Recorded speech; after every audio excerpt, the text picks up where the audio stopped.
সেহরি খাওয়া রোজার অবিচ্ছেদ্য একটি অংশ। রমজানে সেহরি খাবার রোজাদারের জন্য খুবই গুরুত্বপূর্ণ, কেননা সারাদিনের প্রয়োজনীয় শক্তির জন্য সেহরির খাবারের উপর নির্ভর করতে হয়। তাই সেহরির খাবার বাছাইয়ে সতর্ক হতে হবে। বেশি বেশি খাওয়া নয়, বরং সঠিক স্বাস্থ্যকর সেহরি একান্ত কাম্য। আমাদের দেশে মানুষের মধ্যে সেহরির যে খাদ্যাভ্যাস দেখা যায় সেটি পুরোপুরি স্বাস্থ্যসম্মত নয়। খেয়াল করলে দেখা যাবে আমাদের দেশে সেহরির বেশিরভাগ খাবারই হচ্ছে উচ্চ চর্বি সমৃদ্ধ ও তেলে ভাজা। এগুলো খেয়ে রোজা রাখলে শরীর এমনিতেই ক্লান্ত হয়ে পড়ে।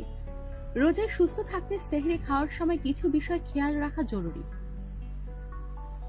স্বাস্থ্যসম্মত পুষ্টিকর সেহরি না খেলে যে সব সমস্যা হয়: পানি শূন্যতা, পেটে ব্যথা, অ্যাসিডিটি, বমি বমি ভাব, মাথা ব্যথা, মাথা ঘোরানো, খাবার হজমের সমস্যা, কোষ্ঠকাঠিন্য, মনোযোগের অভাব, কর্মশক্তি কমে যাওয়া, ঘুমের সমস্যা।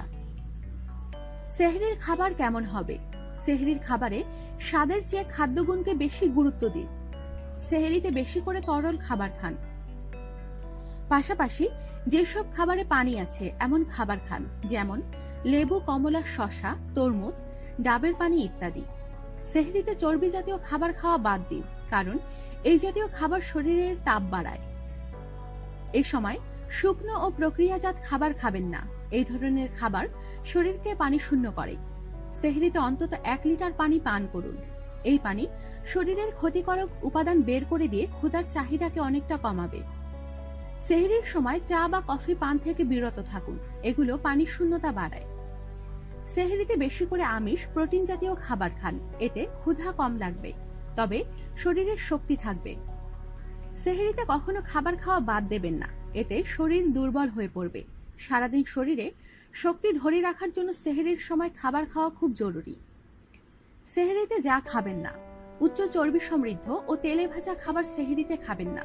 এছাড়া পাকস্থলীতে অস্বস্তি করে এমন খাবার এড়িয়ে চলুন। এ সময় লবণাক্ত খাবার পরিহার করুন। আচার, বেশি মশলা জাতীয় খাবার, প্রক্রিয়াজাত খাবার, ভারী ডেজার্ট, কোমল পানীয় ইত্যাদি এড়িয়ে চলুন। ধূমপান থেকে বিরত থাকুন। আমাদের সাথেই থাকুন, সাবস্ক্রাইব করুন।